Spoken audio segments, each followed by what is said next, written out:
नमस्कार साथियों, स्वागत है आप सभी का आपकी अपनी अर्जिंग क्लासेस पर। आज हम पढ़ने वाले क्लास 10 का टॉपिक निर्देशांक ज्यामिति, जिसमें हम पढ़ेंगे सबसे पहले पढ़ेंगे दूरी सूत्र यानी डिस्टेंस फार्मूला, एक हम पढ़ेंगे विभाजन सूत्र यानी सेक्शन फार्मूला, उसके बाद में हम पढ़ेंगे फर्स्ट वाले 7.1 और 7.2। उससे पहले जो आपने क्लास में 9th में जो निर्देशांक ज्यामिति पढ़ी है उसको हम एक बार रिवाइज करेंगे। क्लास 10 की निर्देशांक ज्यामिति शुरू करने से पहले आज हम क्लास की 9th की निर्देशांक ज्यामिति उसका एक बार फटाफट रिवीजन करेंगे। जैसे मान लो इस बोर्ड पे मैं कोई बिंदु दर्शाता हूँ, मुझे इस बिंदु के निर्देशांक किसी और व्यक्ति को बताने हैं, तो उसके लिए मैं दो अक्ष की सहायता लूंगा। एक होगा मेरा हॉरिजॉन्टल यानी क्षैतिज अक्ष, एक होगा मेरा वर्टिकल यानी कि ऊर्ध्वाधर अक्ष। जो हॉरिजॉन्टल अक्ष है उसको मैं नाम दूंगा एक्स अक्ष, और जो ऊर्ध्वाधर अक्ष है उसको मैं नाम दूंगा वाई अक्ष। ठीक है, जैसे आपने संख्या पद्धति में पढ़ा है, जीरो होता है उस तरफ प्लस में संख्या चलती है और इस तरफ माइनस में चलती है संख्या चलती है। ठीक इसी प्रकार से एक्स अक्ष में यहाँ पे जीरो होगा और यहाँ पे 1 2 3 4 5 ऐसे नंबर चलेंगे। इस तरफ -1 -2 -3 -4 -5। ठीक इसी प्रकार से एक्स अक्ष में भी यहाँ पे जीरो ऊपर की तरफ 1 2 3 4 और इस तरफ भी -1 -2 -3 -4 ऐसे। अच्छा, अब इतना करने के बाद में आप इतना बता पाते हैं कि ये जो बिंदु है एक्स अक्ष से ऊपर की तरफ है और वाई अक्ष से दाहिने की तरफ है। अब आप इस जो मैंने अक्ष बनाया है इसको बोलते हैं कार्तीय तल बोलते हैं। क्या बोलते हैं? कार्तीय तल। अच्छा, अब ध्यान से सुनिएगा। कार्तीय तल बनाने के बाद आप देख पाएंगे कि जो ब्लैक बोर्ड है ये आपको चार भाग में बंटा हुआ दिख रहा है। ये चतुर्थांश फर्स्ट, चतुर्थांश सेकंड, चतुर्थांश थर्ड और चतुर्थांश फोर्थ। मैं एक बार नाम लिख देता हूं। चतुर्थांश फर्स्ट, चतुर्थांश सेकंड, चतुर्थांश थर्ड और चतुर्थांश फोर्थ। अब आपको एक बात ये ध्यान रखनी है, कोई भी बिंदु है, जैसे ये बिंदु लिया गया है, इस बिंदु के जब भी आप निर्देशांक लिखेंगे उसमें x का जो निर्देशांक होगा, जैसे ये बिंदु आपको दिख रहा है 3 पे, x में x अक्ष पे ये बिंदु आपको दिख रहा है 3 पे और y पर भी दिख रहा है 3 पे। इसके निर्देशांक जो होंगे वो आप x अक्ष के निर्देशांक हमेशा पहले लिखेंगे। जैसे x पे ये 3 पे ये 3 और y पे ये 3 पे 3। जैसे मान लो अगर मैं यहाँ पे ये बिंदु बनाता हूँ, जैसे ये बिंदु, तो x पर ये 4 पर, तो इसको लिखेंगे हम 4, y पर है 2 पर, तो 4, 2। यानी कभी भी किसी भी बिंदु के निर्देशांक लिखे जाएंगे उसमें x का निर्देशांक पहले और फिर y का निर्देशांक आएगा। अच्छा, अब आपको एक बेसिक बात ये याद रखनी, जो x का निर्देशांक होता है उसको हम बोलते हैं भुज। क्या बोलेंगे? भुज। और जो y का निर्देशांक होता है इसको बोला जाता है कोटि। क्या बोला जाता है? कोटि। इतनी चीज समझने के बाद आपको ये ध्यान रखनी है कि x अक्ष और y अक्ष जहां पर एक दूसरे को प्रतिच्छेद कर रहे हैं उसको क्या बोलेंगे हम? मूल बिंदु। क्या बोलेंगे? मूल बिंदु। अच्छा, मैंने आपको एक बात बताई थी, x अक्ष का यहाँ पे कितना होता है 0, y अक्ष कितना होता है 0। तो इस बिंदु के निर्देशांक क्या हो जाएंगे?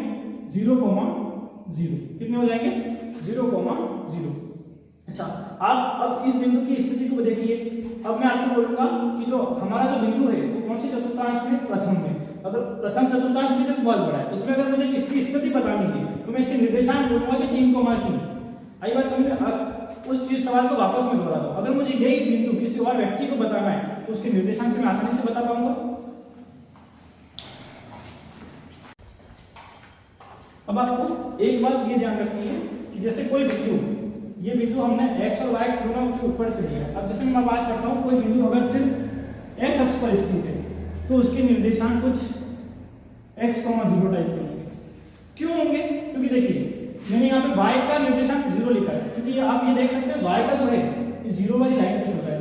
ये बिंदु जो है y जो अक्ष दिख रहा है आपको उसकी 0 वाली लाइन पे चल रहा है, इसके लिए y हमेशा क्या होगा? 0 होगा। अगर ये बिंदु है तो इसके निर्देशांक हो जाएंगे 5, 0। अगर ये बिंदु है तो इसके निर्देशांक हो जाएंगे 4, 0। ठीक इसी प्रकार से अगर मैं कोई बिंदु y अक्ष पर लेता हूँ, जैसे मान लो मैं बिंदु यहाँ पे लेता हूँ, तो इसके निर्देशांक हो जाएंगे 0, -3। मतलब x हमेशा 0 रहेगा। क्यों? देखिए आप x इस तरफ प्लस में चल रहा है, इस तरफ माइनस में चल रहा है, लेकिन इस बिंदु पे देखो हमेशा x किस में रहेगा? 0 पे रहेगा। ये हो गई 9th क्लास की बेसिक। अच्छा ठीक, एक कौन से मॉडल बच रहा है? जैसे मान लीजिए मैं यहाँ पर एक बिंदु लेता हूँ, वो मैंने बिंदु ये लिया, ठीक है। अगर मैं आप ये बिंदु ले लीजिए 4,2, ताकि आपको इजी पड़ेगा। अब आप देखिएगा, अगर मैं इस बिंदु का x अक्ष से दूरी पूछता हूँ कि ये जो बिंदु है ये x अक्ष से कितनी दूरी पर है, इसमें कंफ्यूजन क्या होता है कि जो x का निर्देशांक है कई बच्चे उसको दूरी मान लेते हैं, लेकिन ये गलत है। जो x अक्ष है ये रहा, यहाँ से इसकी दूरी कौन सी होती है, जो y अक्ष होती है वो उसकी दूरी कहलाती है। तो इसकी दूरी कितनी हो जाएगी, 2 हो जाएगी। ठीक इसी प्रकार से इसी बिंदु की मैं y अक्ष से अगर दूरी पूछूंगा तो y अक्ष से दूरी ये दूरी कहलाएगी। ये दूरी कितनी दे रखी है आपको, 4 दे रखी है। ये 9th क्लास का बेसिक कॉन्सेप्ट हो गया निर्देशांक ज्यामिति का। इसके आगे हम शुरू करने वाले दूरी का सूत्र जो आपकी 10th क्लास में। अब हम क्लास 10 का टॉपिक पढ़ने वाले डिस्टेंस फॉर्मूला यानी दूरी सूत्र। सबसे पहले हम क्या करते देखिएगा, मैं कोई दो बिंदु मान रहा हूँ, जिससे मैंने पहला एक बिंदु माना A और मैं दूसरा बिंदु माना है B। अब मैं क्या कर रहा हूँ, इसका एक निर्देशांक मान रहा हूँ मैं x1 और y1 और इसका निर्देशांक मान रहा हूँ x2 और y2। अब सुनिएगा, इनके दोनों बिंदुओं के बीच की जो दूरी है उसके निकालने का सूत्र बनाने वाले हैं। इन दोनों के बीच की दूरी AB, इसका फॉर्मूला क्या हो जाएगा, AB बराबर हो जाएगा √x2 - x1 का whole square plus y2 - y1 का होल स्क्वायर। ये फॉर्मूला आपको याद रखना है। सेकेंड चीज, ये फॉर्मूला बना कैसे वो अभी हम प्रूफ करेंगे। एक बार के लिए मैं कार्तीय तल बना देता हूँ। ये हो जाएगा आपका x अक्ष, ये हो जाएगा आपका y अक्ष, ये हो जाएगा आपका मूल बिंदु।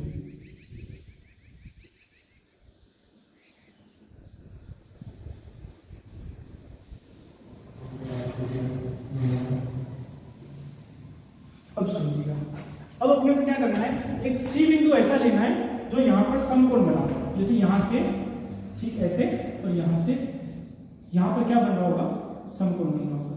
अब आप ध्यान से देखेंगे तो आपको एक समकोण त्रिभुज दिखेगा, ठीक है। अब आपको क्या करना है, सुनिएगा, मैं A और B की सहायता से C के निर्देशांक निकालूंगा। कैसे, सुनिएगा।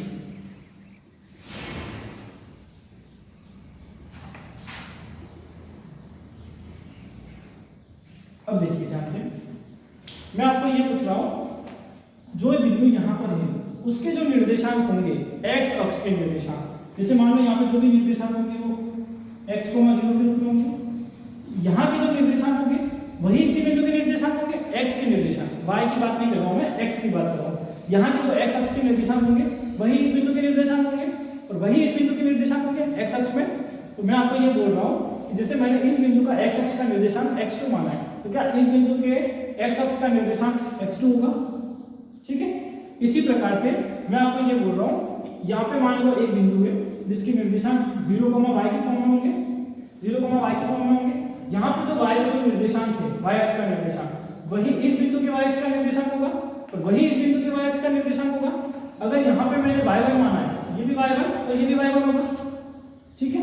अब अपन ने क्या किया, देखो A और B की सहायता से C के निर्देशांक निकाले। मैं आपको एक बार वापस समझाता हूँ मैंने कैसे किया।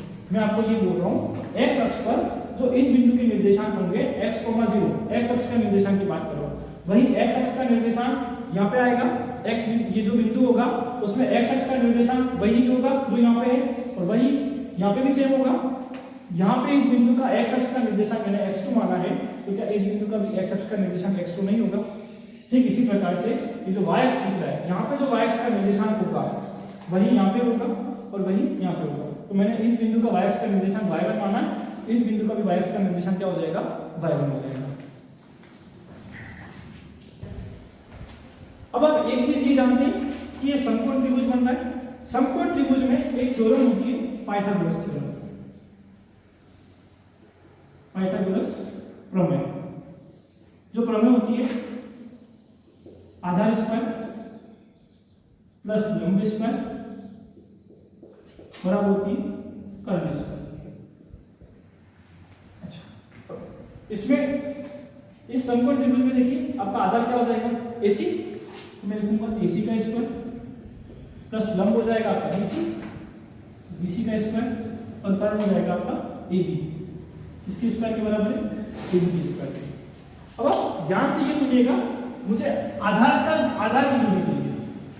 ये जो दूरी निकाली मैंने x2 वो कहां से है, मूल बिंदु से यहां तक की दूरी, इतनी इतनी, लेकिन मुझे दूरी चाहिए ये सिर्फ इतनी, ये जो आधार की दूरी उतनी चाहिए। तो अब एक चीज ध्यान से सुनिएगा, ये मूल बिंदु जो 0 दिख रहा है यहां से जो x2 दूरी है ये x1 है, मैं आपको ये बोल रहा हूं मूल बिंदु से जो x2 दूरी है और ये x1 है। क्या 0 जो x2 दूरी है उसमें से मैं x1 निकाल दूंगा तो क्या मेरे पास ये दूरी आ जाएगी? फिर से सुनिएगा मैं क्या बोल रहा हूं, मूल बिंदु से जो x2 की दूरी है उसमें से मैं x1 दूरी निकाल दूंगा तो क्या मेरे पास ये दूरी आ जाएगी? तो किसके बराबर हो जाएगी मेरे पास? आधार के बराबर। तो इस दूरी को निकालने के लिए मैं क्या करूंगा, x2 माइनस x1। ठीक इसी प्रकार से जो मेरे पास ये दूरी जो दिख रही है आपको, ये क्या दिख रही है आपको, y2। अब मैं आपको ये बोल रहा हूं जो ये y2 दिख रहा है इसमें से जब मैं ये y1 निकाल दूंगा तो मेरे पास क्या ये लंब आ जाएगा। मैं आपको ये बोल रहा हूं जो आपको y2 दिख रहा है उसमें से जब मैं ये y1 दूरी निकाल दूंगा तो मेरे पास ये दूरी आ जाएगी, तो ये दूरी हो जाएगी आपके पास y2 माइनस y1। अब आप पाइथागोरस थ्योरम में लगा सकते हैं, आधार का स्क्वायर प्लस लंब स्क्वायर बराबर किसको हो जाएगा, कर्ड स्क्वायर। तो देखिए AC का स्क्वायर क्या हो जाएगा, x2 माइनस x1 का स्क्वायर प्लस BC बराबर क्या हो जाएगा आपके पास, y2 माइनस y1 का स्क्वायर बराबर में AB का स्क्वायर। जब मैं इस तरफ से स्क्वायर हटाऊंगा तो इस तरफ क्या लगेगा, अंडर रूट लगेगा। AB बराबर अंडर रूट में x2 माइनस x1 का स्क्वायर, x2 माइनस x1 का square plus y2 minus y1 का स्क्वायर। ये फॉर्मूला आपका बन के चल जाएगा। AB बराबर under root x2 minus x1 का whole square plus y2 minus y1 का होल स्क्वायर, ये डिस्टेंस फॉर्मूला। अच्छा अब आगे अपन एक बात और करेंगे इस बिंदु पे, ये जब आपको दोनों बिंदु ऐसे दिए हो, अगर मान लो मैं कोई बिंदु यहां पर लेता हूं और मैं आपको पूछूं इसकी मूल बिंदु से दूरी कितनी है, तब आप इस फॉर्मूले को कैसे लगाएंगे वो बात करते हैं। अब हम बात करने वाले किसी बिंदु की मूल बिंदु से दूरी कैसे निकालें। तो बेसिकली आपको वापस एक बार कार्यचित्र बनाना है, ये हो जाएगा x अक्ष, ये हो जाएगा y अक्ष। जैसे मान लीजिए ये अपना मूल बिंदु,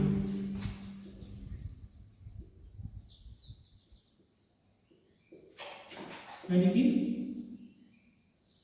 ऑरिजिन पॉइंट। अब सुनिए, जैसे मान लो मैं यहाँ पे एक बिंदु मान लेता हूँ, ये इस बिंदु का मूल बिंदु से दूरी क्या है।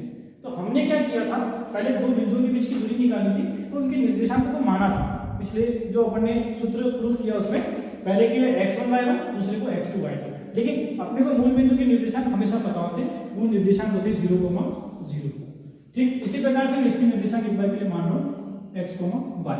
अच्छा आपके मन में सवाल ये आना चाहिए, पहले मैंने x2 x1 माना था, y2 y1 माना था, अब की बार आप x y क्यों मान रहे हो, क्योंकि मुझे पहले वाले बिंदु के निर्देशांक पता है 0,0, तो अब यहाँ पे आप चल राशि x y मान सकते हो। अब सुनिएगा फिर वही काम करेंगे, इन दोनों के बीच की दूरी निकालनी है, तो यहाँ से लगभग 90 डिग्री बनेगा। अब सुनिएगा यहाँ से यहाँ तक की दूरी कितनी हो जाएगी, ये जो x बिंदु है यही दूरी हो जाएगी इसकी x, और यहाँ से यहाँ तक की दूरी कितनी हो जाएगी, ये जो दूरी दिख रही है कितनी हो जाएगी y। अब यहाँ पर देखिए आप, इसको मैं मान लेता हूँ ओरिजिन पॉइंट O, इसको मैं मान लेता हूँ A, इसको मैं मान लेता हूँ B। अब देखिए यहाँ पे समकोण त्रिभुज बन रहा है, यहाँ पे क्या हो जाएगा, आधार स्क्वायर प्लस लंब स्क्वायर बराबर में क्या हो जाएगा, कर्ण स्क्वायर। तो अपना आधार का क्या है यहाँ पे O प्लस लंब क्या है अपना AB बराबर में कर्ण क्या हो जाएगा, OB का स्क्वायर। अब देखिए O अपने पास क्या है, x दे रखा है, ये हो जाएगा x का स्क्वायर प्लस AB क्या अपने पास y दे रखा है, ये हो जाएगा y का स्क्वायर बराबर क्या हो जाएगा OB का होल स्क्वायर। जब इसका इधर से स्क्वायर हटेगा ओरिजिन का फॉर्मूला हो जाएगा अपने पास OB बराबर अंडर रूट में x square plus y square, ये डायरेक्ट फॉर्मूला। अब तक जो हमने पढ़ा है उसके हिसाब से एक उदाहरण सॉल्व करने वाले। जैसे आपको सवाल में बोला गया है बिंदु P जिसके निर्देशांक क्या देंगे 4,6 और बिंदु Q जिसके निर्देशांक है 6,8 के मध्य की दूरी क्या कीजिए। सबसे पहली बात ये हो जाएगा आपका एक्स अक्ष, ये हो जाएगा आपका वाई अक्ष, ये हो जाएगा आपका मूल बिंदु जिसकी निर्देशांक हो जाएगी 0,0। 1 2 3 4 5 6 7 और 8। ठीक इसी तरीके से 1 2 3 4 5 6 7 8। पहला आपको दे रखा है 4,6। जो पहला निर्देशांक होता है वो हमेशा x का होगा, दूसरा y का होगा। 4,6 यानी 4 और इस तरफ से 6, ये बिंदु हो जाएगा P 4,6।